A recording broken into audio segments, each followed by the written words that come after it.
We have recorded over 50 episodes to date, and I feel so grateful for the incredible guests that I get to meet and learn from each week.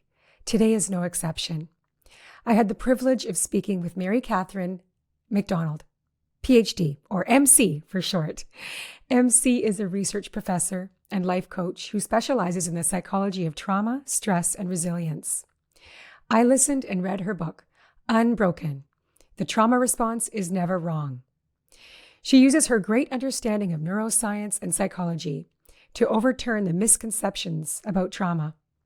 MC tells us what trauma is, what triggers are and what they're not, how our brain and biology are wired to help us deal with trauma, and shares tested practices and tools to help you work with your body's coping mechanisms to accelerate healing.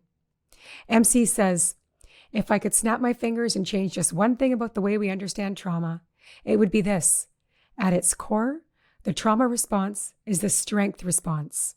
It is not a sign of weakness or disorder. When we begin there, healing from trauma is possible. I know because I've seen it in other people and I've lived it myself. This is a conversation I hope you get a lot from, just as I did.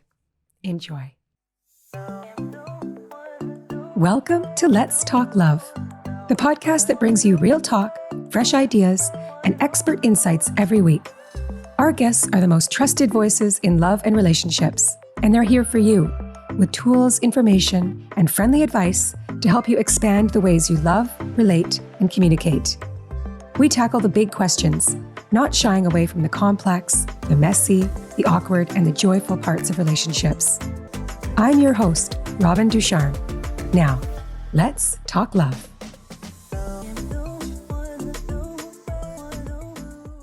Hello, everyone, and welcome to Let's Talk Love.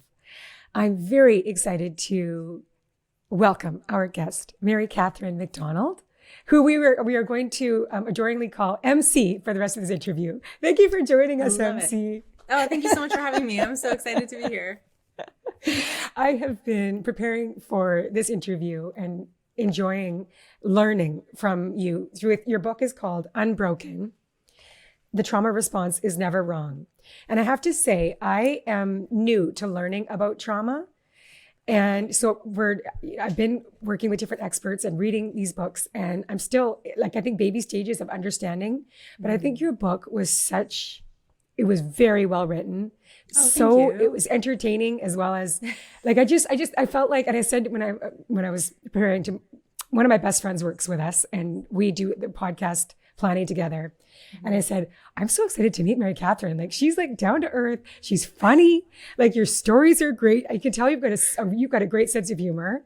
Thank you. And you're just really cool woman. So thank you for being with us. It's so funny that you say that because I think because of what I study is so serious, people are sometimes like, oh, you're funny. And I'm like, I don't know how to take that. Yes. Because these are people who, know me or whatever. But yeah, I think it's really important actually to bring the lightness to this conversation, because I have found that some of the brightest light that we can find is actually right in the darkness. And I think it's really important that we don't lose our sense of humor, which might sound, counterintuitive, but I completely agree. Right. And something we will talk about closer to the end is just how important it is to bring joy into these dark times, because that is the medicine. It really is. Yeah. It really, really is. Mm-hmm. So tell us about your story. I mean, you share your personal stories throughout the book and your experience of how you experienced trauma of loss of your parents. But tell us what led you to specialize in the study. Was it through going through that, your study of trauma and coaching people through trauma? You would think that, but it was kind of hilariously, I think a good 10 years into the study of trauma that I was able to actually recognize any of my own life experiences as traumatic. Mm-hmm. And part of that, I think, is because of the incredibly sophisticated defense systems that we have in our brains to keep us from what we're not ready to deal with yet. But part of that is also because of the way that I was encountering trauma in the psychological literature when I was studying it. My experiences didn't match up with the kinds of events that count as traumatic clinically. So I just didn't see it for a really long time. I was studying trauma. I did my master's degree in grief. And I was looking at philosophy and psychoanalysis and trying to get really deep into the experience of grief and mourning and what does it give us and all these things. And in the process of that, lost both of my parents pretty unexpectedly. So I picked to study that and then I lived it. It wasn't kind of the other way around. Great. Wow. I know. And then when I did my PhD, I wanted to look at the extent to which human psychology is structured by story. And there was this huge debate that was going on at the time. This was like back in 2008, 2009, about how much the human experience is a story. Is our identity a story? Should we try to make it a story? What happens when the events in our life don't conform to story form? And on the one side, there were people that were arguing, yes, human psychology is unequivocally, it is narrative, right? You have a beginning, middle, and end to your life. Most of the stories and events that happen to you have a beginning, middle, and end, all this stuff. On the other side was this really strong minority arguing that this is not true, and we are doing psychological damage when we try to get our lives to conform to story form. And we are not narrative, we live in episodes, and these episodes have nothing to do with each other. So who I am right now is not the same as who I was 2 seconds ago. And these two things have nothing to do with each other. And that exploded my brain. And so I reached for trauma because it seemed to show that there is a narrative regardless of whether you attach your identity to it or not. Because so often when people talk about a traumatic event that happened, one of the things that they invariably say is that they were telling a story and then that story shattered or it slipped out from under them and then nothing made sense anymore. So it seemed to me that like the heart of traumatic experience was proof that we are structured narratively. So you tell the story of, there's so many great stories that I think we can relate to through the story, right? That is the beautiful thing. Like you were just saying, is like, we can learn so much from each other's stories and reflect on our own experience in some way. So you talk about how when you were experiencing anxiety attacks, you were having panic attacks and you couldn't concentrate and you just felt like your life was completely unstable and you were managing by taking Xanax and doing jumping jacks. Yeah.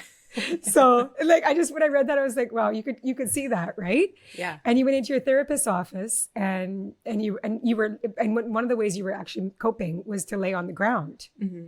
And can you tell us a little bit about that learning? Because that was awesome. And how really how we are so wired to actually manage trauma in ways that we don't really realize. Yes, totally. We naturally reach for adaptation. And I think that's something that we see in the trauma response and then in our adaptation to any kind of incredible amount of stress. And so I was living in this moment where I had these coping mechanisms that I got from being raised in the house I was raised in.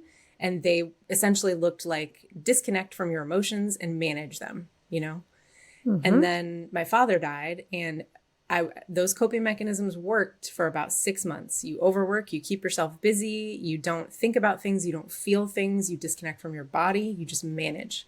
And then 6 months after my father died, I remember this moment so vividly. I was walking across my apartment at the end of the day, going to get into my reading chair, and I just collapsed. And I almost went to the emergency room because I thought, I'm having a cardiac event. Like this is so bodied and so out of nowhere that like I'm dying. I had no idea that this was panic. I didn't know that I had panic attacks before, but they were more like, they seemed to connect to the context more clearly, if that makes sense. This just felt like getting hit by a train out of nowhere. Right. And so I started very seriously going to therapy, and I made this hilarious phone call to a therapist. And I said, I'm having these panic attacks. They're getting in the way of work. I guess I had this, recent loss, and that's probably part of it. But really, I need to get back to work, and this is getting in the way. So I'd like to do maybe like 6 sessions, and we could figure this out. And then I'll be on my way. And I've been in therapy ever since. That was 2005, right? 2006. Yeah. So she probably would laugh if she still remembers that. And so I, constantly, I think because of the intensity of the bodied symptoms and the way that they were getting in the way, I really felt like I was losing my mind. Like, why was it the case that I could do okay for about 6 months and then all of a sudden I collapsed? I thought I was having a breakdown. And in a way I was, I think. But so I was doing all of these things out of absolute desperation and necessity. And one of them was lying on the floor. And because I thought I was losing my mind and I hadn't ever heard of anyone lying on the floor as something that was like, beneficial therapeutically, like, right. Like grounding, but that's right. Yeah. But that's exactly what it was. So I went to my therapist and I said, I'm doing this thing and I don't know, like every session I was like, is this the one I'm going to be committed? You know what I mean? Like these behaviors felt so strange, and I've said, I'm lying on the floor. I made this admission, like I'm lying on the floor. This is where I'm at now. Clearly I'm not getting better. I'm getting worse. Yeah. You're thinking this is so embarrassing. Right. And the response was like, oh, that's a great grounding technique. Right. And I was like, what? A what? And like, I was in a PhD program studying the psychology, neuroscience, and philosophy of trauma. Grief. And I did not know what a grounding exercise was. And so I think that points to a huge gap in our cultural knowledge and understanding of nervous system regulation, which is what I was trying to do. And I think that is your book is so full of, and that's one of the things that I love about this. You wrote this book to give people tools that we can access. All of us can access these tools to deal with, and also be a therapeutic, create a therapeutic relationship with other people in our lives that are going through trauma and teach them these tools too, walk them through them. Yes. So I have a personal story that relates to what you went through. My twin brother passed away when we were 35, very suddenly of a heart attack. Yeah. And it was like completely traumatizing. Yeah. Just in the fact that he was such a close person to everybody in our family and me being his twin. Right. And I disembodied. And I knew that I was like searching for him, reaching for him. But in the other symptoms were actually, because he died of a heart attack, I was convinced I'm going to die of a heart attack. Of course, especially as a twin, right? Yeah. I was having panic attacks out of nowhere. Like I would just be walking down the street, pumping gas, and all of a sudden I feel like my body is, and my heart is going to explode. And it wasn't, I've never had a panic attack in my life. Yeah. So, I'm calling my friends going like, I think I might have to go to the doctor. Number one, I think I'm having a heart attack. And they're giving me these breathing techniques. Isn't this interesting? Yeah. Because you teach in your book, one of a very solid tool is diaphragmatic breathing. And I wasn't doing that. I was breathing way up in my chest. Right. As you do when you're panicked. Yeah. Yes. And the other thing so this is like this human biology nature thing that I wasn't able to access these tools, but I had people around me that were that somehow intuitively knew what to do. Yep. And one of my best friends called me and said, meet me at the hotel, and I'm going to come see you. So she came and she said, lay down, deep breathing. And she gave me a foot massage. And that was completely grounding. Yeah. Right? Right. Yeah. Like these are, so those are two examples of something that you do talk about in your book that are tools that are human, like biologically, they're going to help us deal with the trauma. Yes. Somehow we can't access them ourselves, but we hopefully can help each other when we can't do it ourselves.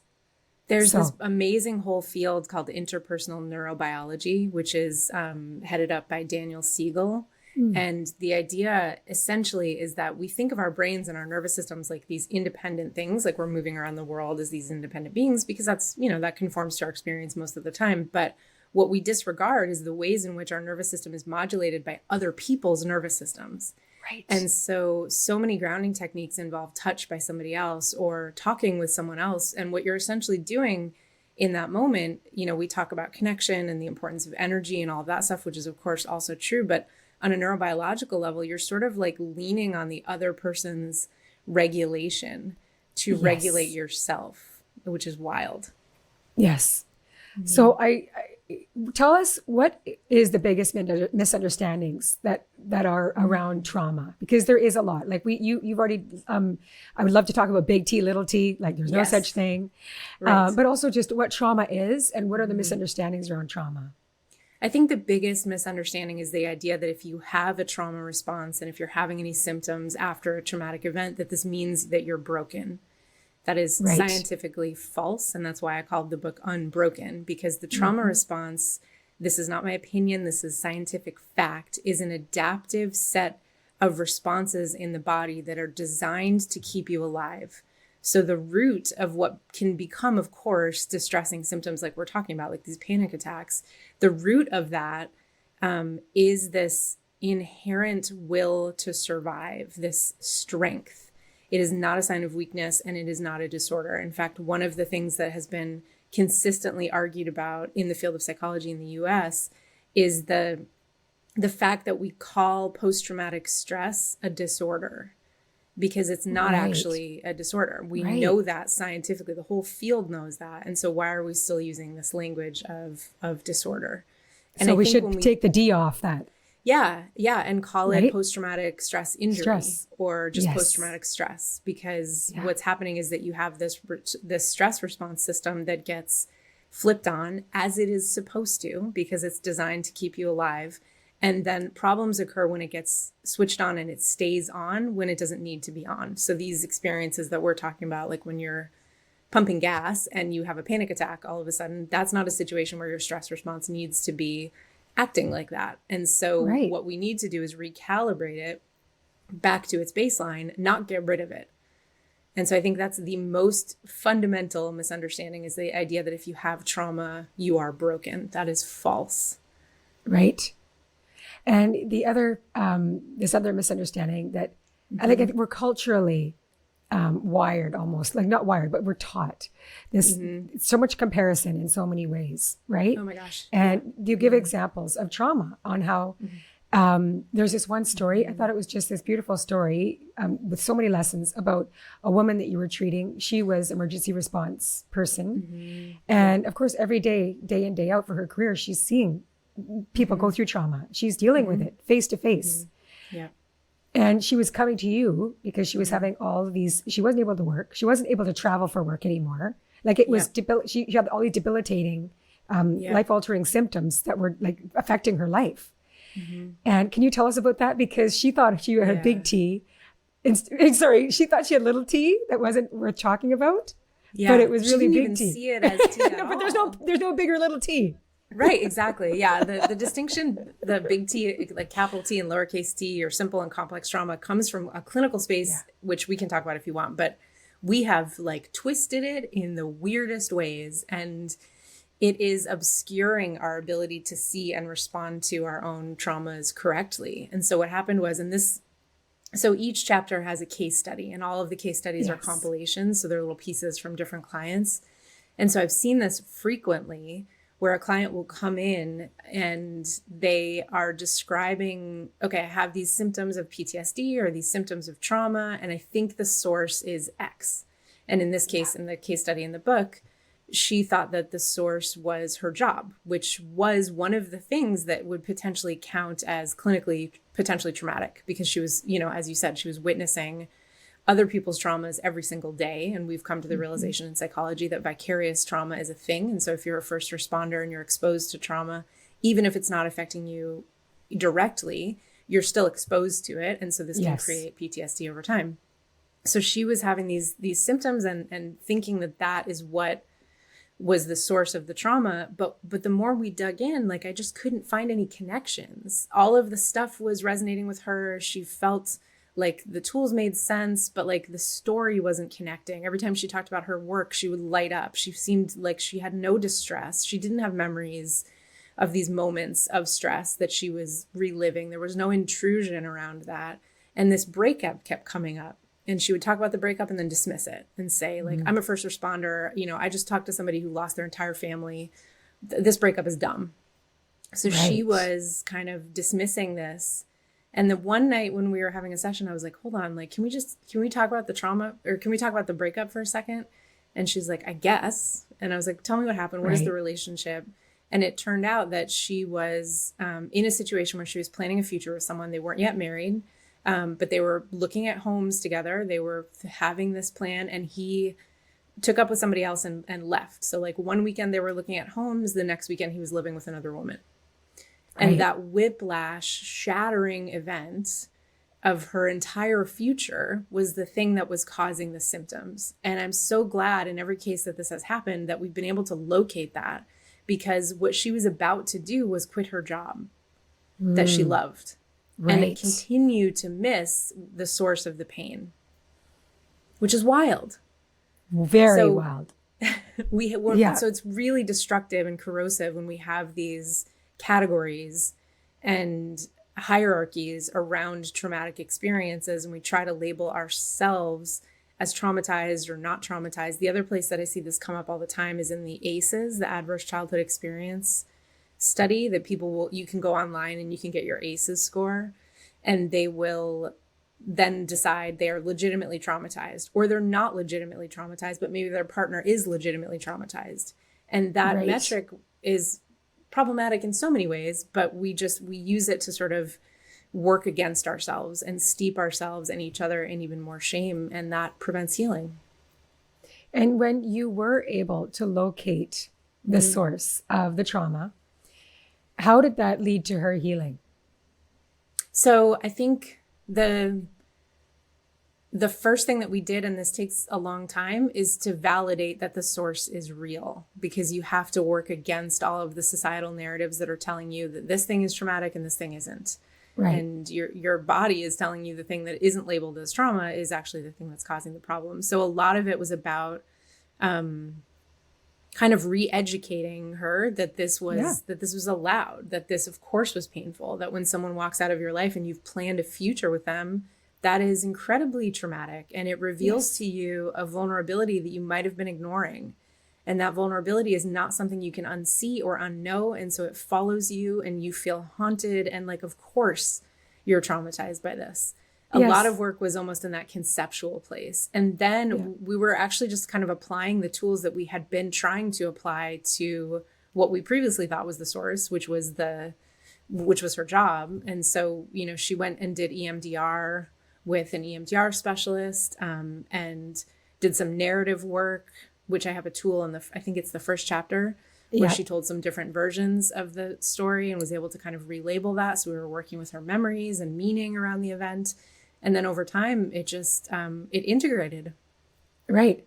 And that's what you do. That's what you talk about, MC, is how when we go through, first of all, can we talk about triggers and then traumatic memories, and how, because I think you started explaining about how, how important story is in the human experience, like having the beginning, middle, and end.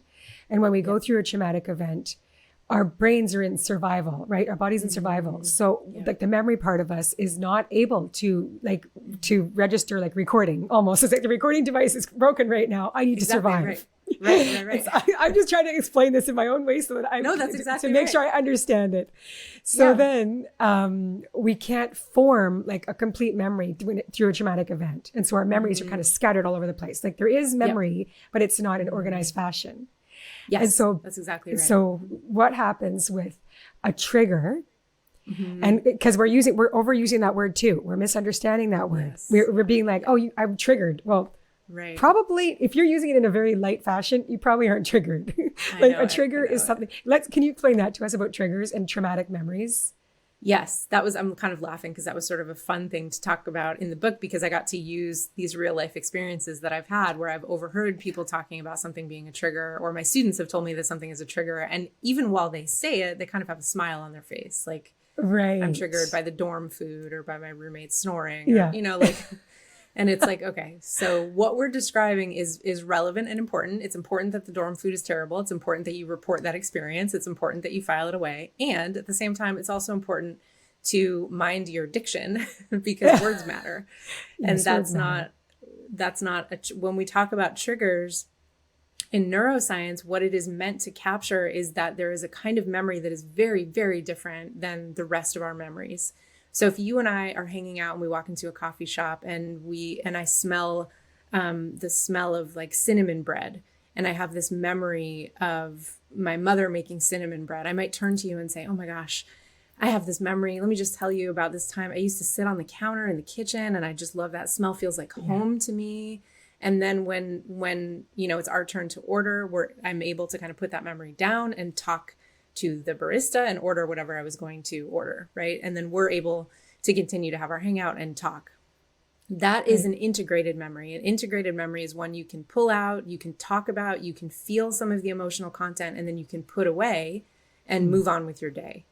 When you have an overwhelming event, one of the amazing, miraculous adaptations that your brain does is that it turns down the activity in the hippocampus, which is the part of your brain that has all of your long-term memories.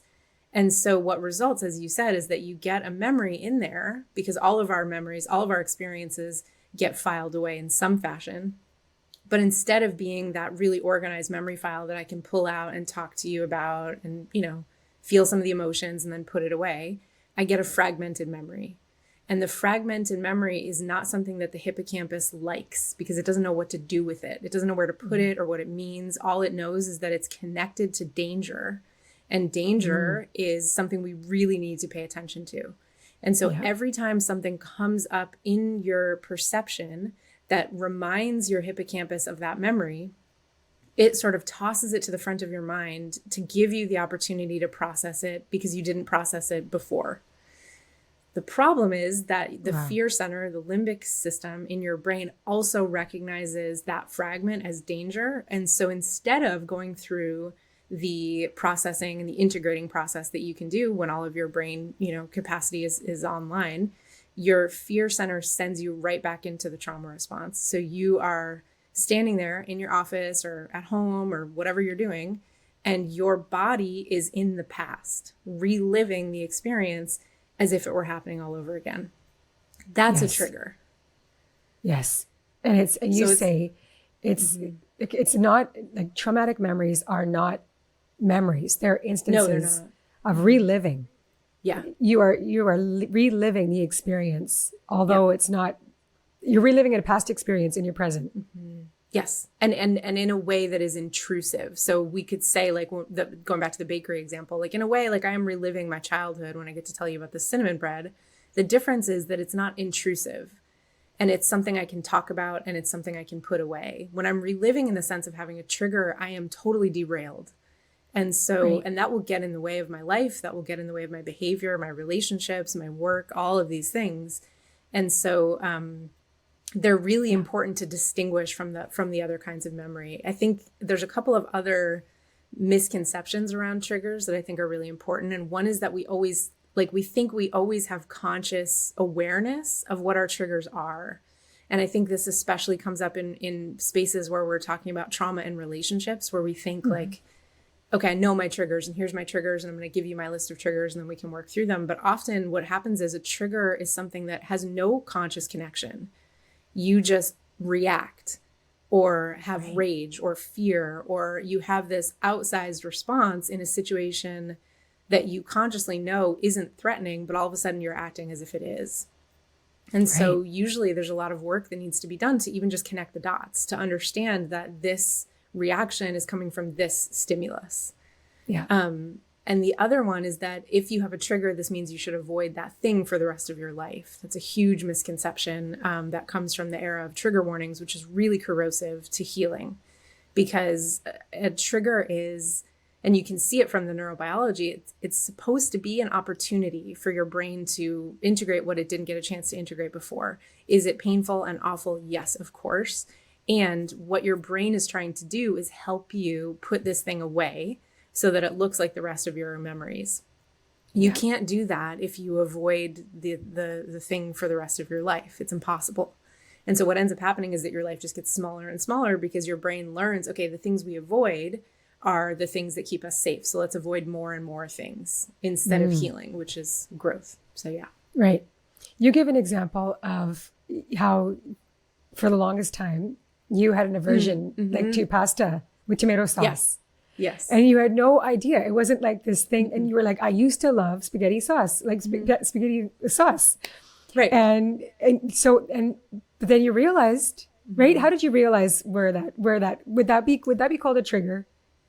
I think so. Yeah. Because what I was talk about a kind of an inappropriate response. So I would make myself dinner and I'd be like, oh, I'm craving tomato sauce. I'm going to make some spaghetti, make some tomato sauce, put it together. And then I would look at this bowl and feel nauseated. And I was like, I can't eat this.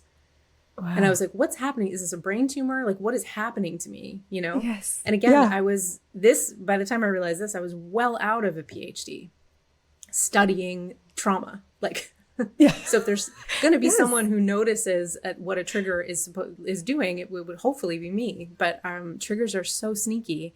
And so I just stopped eating spaghetti sauce. And then I don't actually even know why the memory got corrected.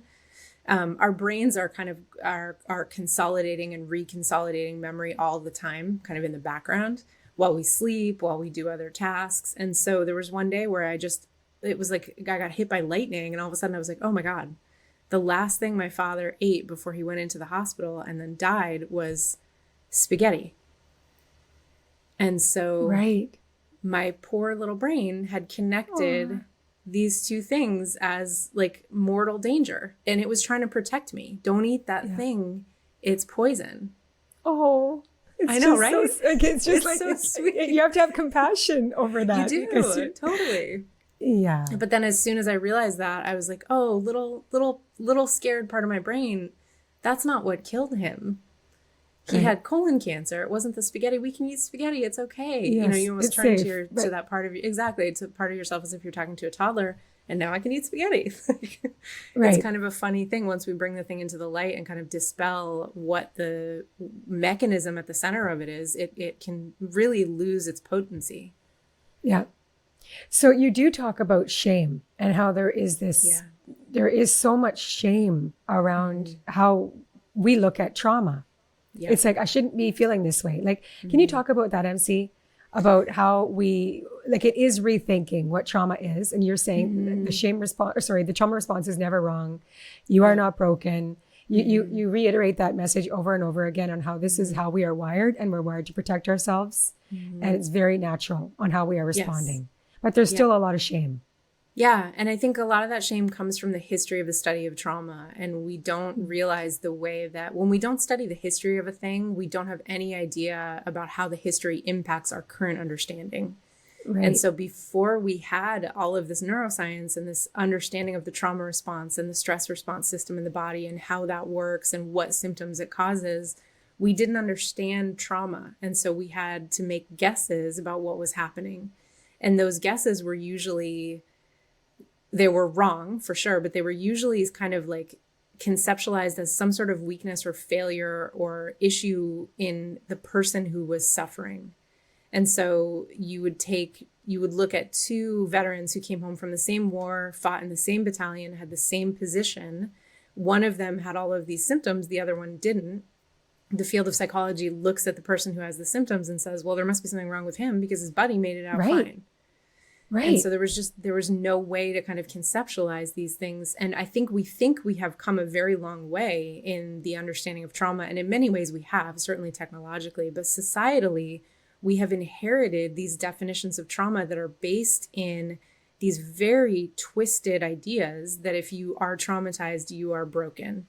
And so that means that like in the very heart of the definition of trauma is that you should be ashamed. And the science has corrected that. In the science field, we know that that's false, but societally, we haven't caught up with the science. And so we are perpetuating these stories about weakness and the idea of brokenness around trauma and any mental illness, for that matter. And it's so corrosive. And so if we want to heal, we need to first understand biologically what's going on and recognize that there is nothing to be ashamed of. Being ashamed of your trauma response is like being ashamed of being hungry or breathing. Like that doesn't make any sense. And once we get rid of that, we get rid of this huge barrier, because trying to heal from trauma with shame is like trying to climb up a mountain with a car strapped to your ankle. It's not going to work. Yeah. There's so many great tools in your book. And I encourage everybody that's listening to please read and listen. I love reading and listening. Do both, because I think there's just so much value in doing both. Can you talk to us about trauma bonds? Because obviously we're in with Real Love Ready, Let's Talk Love. We talk about relationships all day long. And I am really interested to learn more about trauma bonds, because I think that's another term that is misunderstood. Yeah. And it may be right. Like if you're in some sort of, I just like to hear it from you, and you to educate us on really what a trauma bond is and how that shows up in a relationship. Yes, it's funny. I think we take these terms and our first impulse is to get the widest paintbrush that we have and paint everything with this term that we just learned, right? And so this happens often in the mental health space with boundaries and narcissists and yes. And I do want to talk trauma. about narcissists too. Okay. And it's super important that we, like, in some sense, I don't want that to go away, because I think what's happening is that we're grappling with these things that we've not looked at on the societal level. And that is good. We need to grapple with trauma bonds. We need to talk about them. We need to bring them into the light. And we need to make sure that we're getting them right. Right. So right now, there's a lot of, sometimes people, when they say trauma bond, they mean the two of us friends have bonded because we both had the bad chemistry teacher, or we've been through a similar traumatic event because we're bonded in trauma. And sometimes people use it to mean, I'm having a hard time getting out of this relationship that I cognitively know that is bad, so it must be a trauma bond, or I keep dating the wrong kind of person and therefore it's a trauma bond. And like that may be the case, but it's really important to drill down and figure out what that means, because again, there's this whole history behind the term trauma bond and where it comes from in the study of domestic violence. And it's important that we get this correct. So a trauma bond in short is when you have a very, very strong bond in a relationship that has intermittent abuse. And that could be physical, psychological, emotional, and or all three. And in that experience, the bond between both people becomes really, really intense. And the result is that it's hard to break for either party. And I think that's important to understand, because I think in the conversation around trauma bond, we villainize one person and we call the other person the victim. And so it's important to understand that it's the bond that is also shaping the people and creating the intensity of the experience that makes it really, really hard to shake. And so people are like, okay, why do I find myself in a trauma bond if that's the case? And there's all we have here is guesses. We don't really know. I think there are a lot of reasons we find ourselves in trauma bonds. Usually what's happening is that there is some fragment of our developmental experience or our previous relationship or experience that we haven't been able to process. And so our brains seek out a similar situation to give us the opportunity to re-experience it and have a different outcome. And so again, this is an attempt at adaptation that goes awry in an attempt at integrating, but exactly. Right. Mm-hmm. And then you end up repeating this, and then you feel shame at repeating this, and you think, I'm broken, I can't have relationships because all I have is trauma bonds. The last really critical thing to understand is that when you're in a relationship that has intermittent abuse, meaning the person is abusive one moment and then they're very loving, or they're really critical and then they're very giving you tons of praise, that is profoundly confusing to the brain. And so what ends up happening over time is that you become disconnected from the parts of your brain that know yourself as a self, recognize that this is a bad situation, and can plan an exit and then execute on that exit plan. So the longer you're essentially lost, you're losing yourself. Exactly. And neurobiologically, like that's not just how you feel, it's like what is happening in your brain. So when we turn to someone and we say, why don't you just leave? Clearly, I would never accept this kind of relationship. You need to draw these boundaries. Like, cool. Conceptually, that person's going to understand that very well. But being able to actually do it is something that they're not going to be able to do on their own. And so we have to stop shaming people who are stuck.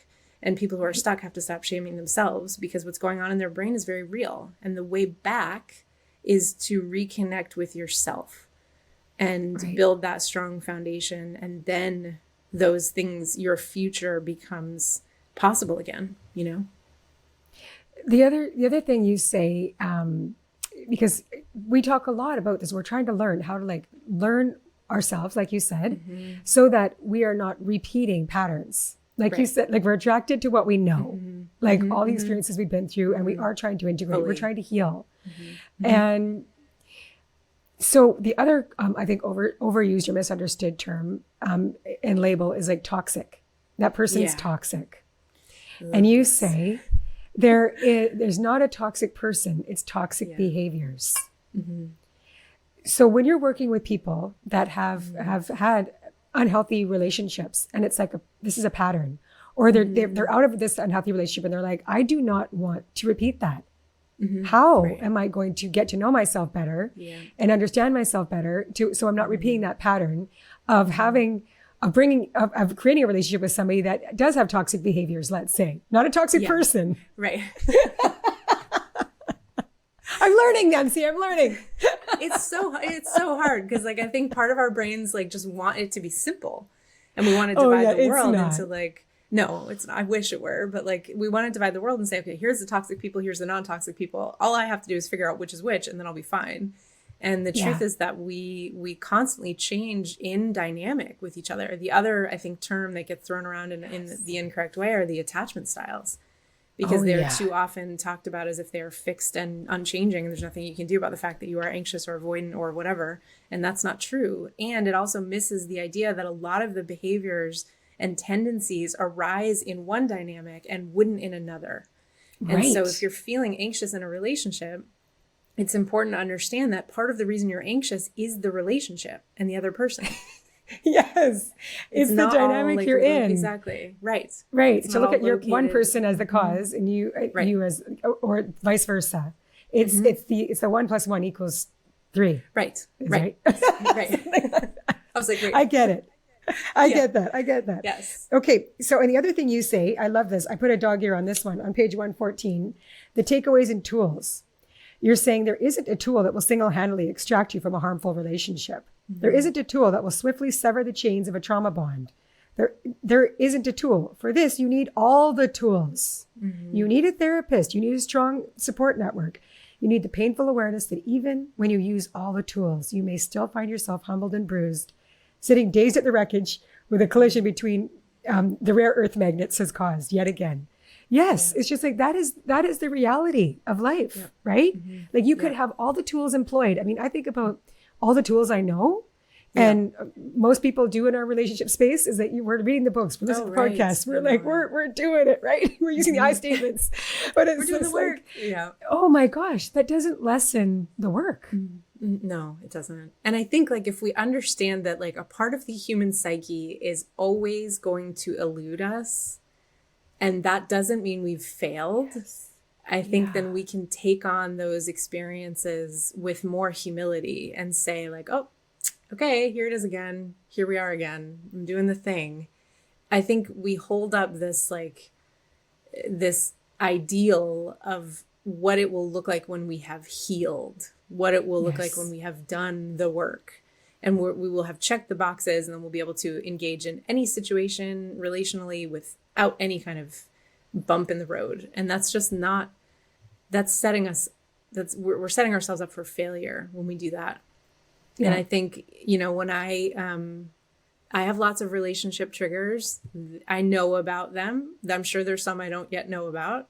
The ones I do know about still come up and knock me out sometimes. And that doesn't mean that I have failed at the task of healing. It means I am healing in the relationships, right? Like we have to just keep encountering these things. It's almost like if you have a skill, you don't just learn how to paint so that you can put away painting. You learn how to paint so that you can continue painting and have more fun and have a horizon that opens up to you of different possibilities and more things you can paint. You know what I mean?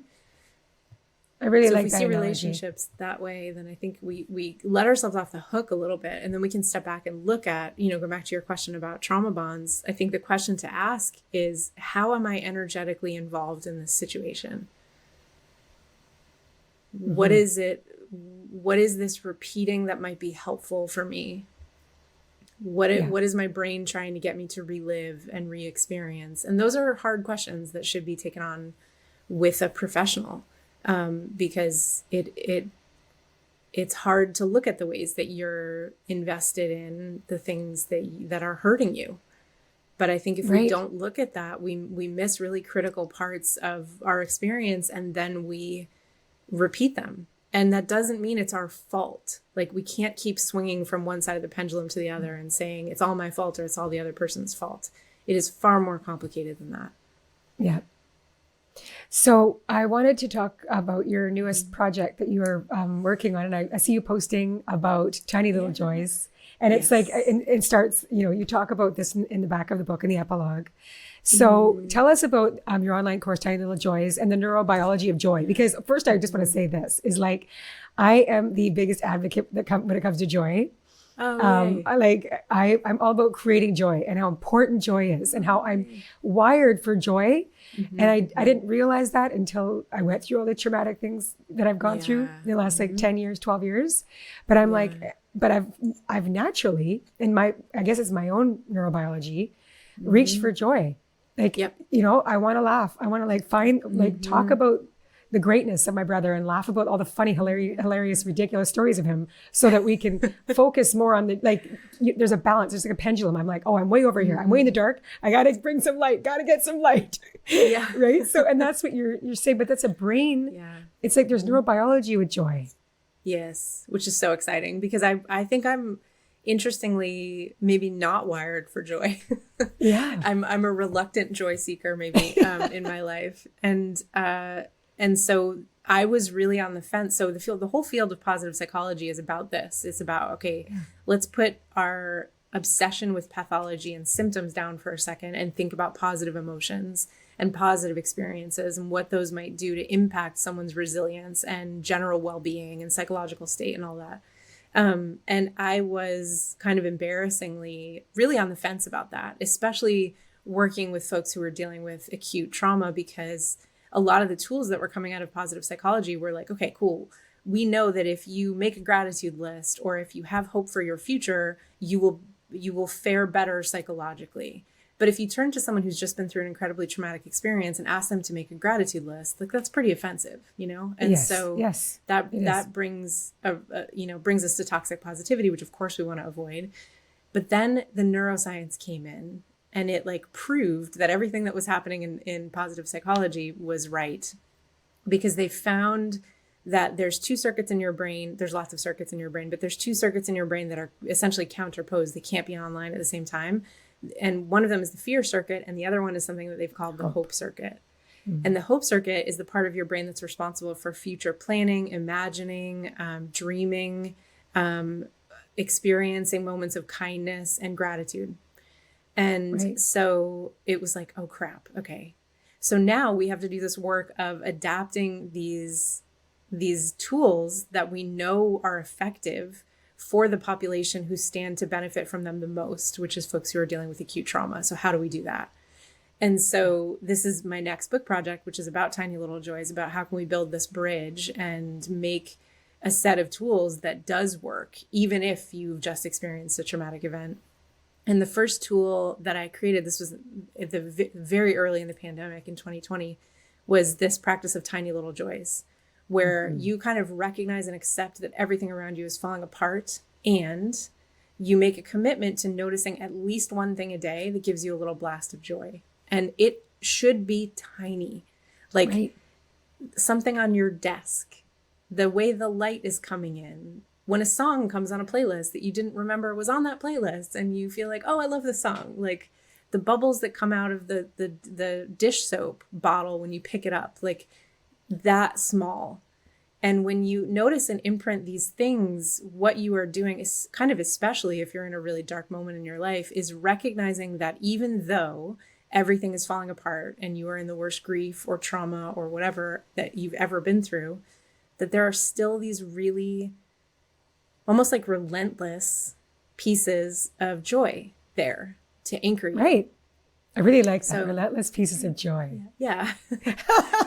I really like that. Because this isn't the joy of it's funny in the beginning, I just finished the proposal for the Tiny Little Joy book. And in the beginning, I'm kind of defining joy. And it's like, okay, it's not this kind of joy. It's this kind of joy. Exactly. Like, it's not the kind of joy that's like silly and like we think of as like disconnected from reality. It's the kind of joy that you find in these moments that are really gnarly. The moment when you find yourself laughing at a family member's funeral and you think like, what is happening? Well, because something funny just happened at a funeral, because that's how the world is. The joy is right there next to the deepest darks.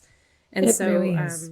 It is. And I think when you've lived that, it's like, then you're like, okay, this is how we build this bridge, you know? Yeah. Wow. Well, Yeah. I love talking to you about trauma. It's been so fun. That's the thing. That is the greatest thing about this. We can talk about dark things and like, not dark. Trauma's not dark. Yes. It's natural. It is, but that's and okay. Like, yes, but it's heavy. And when I was talking to Kirsten about getting ready for this podcast, we were both like, whoa, this was dense, but there was also a lot of levity, which hey, there you go. That's the beauty. It was funny because a lot of people over the summer were sending me pictures on Instagram of like, this is my beach reading. And I was like, guys, get some better books for the beach. Yeah, or we're not. Read the trauma book on the beach. But yeah, from what I hear, I think that the experience of it is, like you said, it doesn't have to be this deep, dark thing that brings us down. That's right. Well, I'm going to close our podcast with a blessing. I do that every episode because I think it's very important that we be blessed for this time together and learn together. So may we remember life is a journey of healing. There is no end of healing and it is never too late to heal. This is on your sentiments, MC. And we know that we are still working to heal. We are not failing. We are doing it right. That is something I learned so much when we're on a journey of healing for our whole lives and we're doing it right. So thank you for everything that you brought to this conversation and what you're doing in this world. Thank you. Please visit realloveready.com to become a member of our community. Submit your relationship questions for our podcast experts at reallovereadypodcast@gmail.com. We read everything you send. Be sure to rate and review this podcast. Your feedback helps us get you the relationship advice and guidance you need. The Real Love Ready podcast is recorded and edited by Maya Anstey. Transcriptions by Otter.ai and edited by Maya Anstey. We at Real Love Ready acknowledge and express gratitude for the Coast Salish people, the stewards of the land on which we work and play, and encourage everyone listening to take a moment to acknowledge and express gratitude for those that have stewarded and continue to steward the land that you live on as well.